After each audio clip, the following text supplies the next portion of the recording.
Episode 16 of Abuatab, Uncle Birom's Kids. Arriving at Maina, Fadilah and her children were struck by the village's heavy stillness. The paths were quiet, the compounds nearly empty. Only a few people lingered outside, their eyes tracking the newcomers with unblinking curiosity. The villagers knew at once these were strangers. As they walked, Fadilah spoke in a low, steady voice. She explained that the people of Maina were mostly farmers, which was why the village appeared deserted during the day. They will return from the fields later, including my uncle Birom, she said. When they do, they usually stay indoors until the next morning. She continued to explain the differences between Maina, Abu, and Kazure, trying to anchor her children in an unfamiliar world. Still, the silence pressed in on them, watchful and suffocating. Soon, they reached Uncle Birom's house. When Fadilah knocked, the gate swung open almost immediately. A woman stood there. The moment she recognized Fadilah, she let out a piercing cry of excitement. "This is Uncle Birom's wife, Hannah," Fadilah whispered quickly to her children.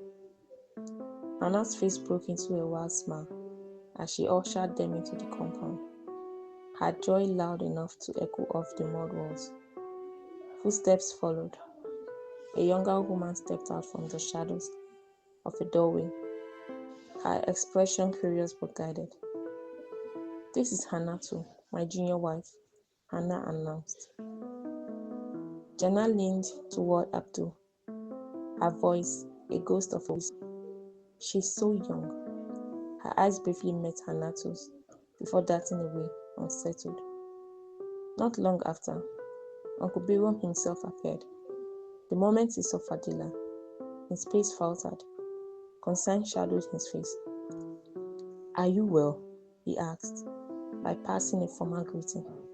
"I was told you ran away with the children." Fadilah, Jannah, and Abdul exchanged startled glances. The news had traveled faster than they had. Without asking who had carried it, Fadilah gathered her children closer and followed as Uncle Birom and his wives led them inside. The air within the house felt safer, yet tension lingered. Uncle Birom lowered his voice, his gaze fixed on Fadilah. "I knew that man wasn't good for you, but my hands were tied." Fadilah nodded. Her voice was calm, but her words cut deep. "Muktab wants to sell Jannah. That is why we left him." The room went cold. Uncle Birom shook his head slowly, grief and anger roaring in his eyes. "I am not surprised," he said, his voice rasping. Then he straightened. "You and your children can stay here as long as you need. You are home." Fadilah shook her head. "No, uncle. We'll be leaving in a few days." Hannah and Hanato stared at her in disbelief. Uncle Birom stepped forward, protective. "You will be safe here. I won't let that man force you back." "Yes, uncle," Fadilah said softly. "Muktab cannot force me back, but he can take my children. The law is on his side." The weight of the truth settled over them. For a moment, the only sound was a distant wind. "I know he will come here soon," Fadilah added. "That is why we cannot stay." Uncle Birom's shoulder dropped as the reality of her predicament took hold. He nodded slowly. "All right. So, where do you plan on going?"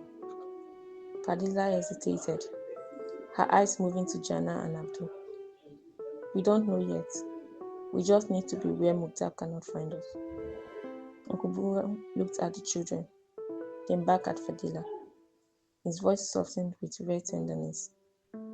"Don't worry. We will find a way. We will all be fine."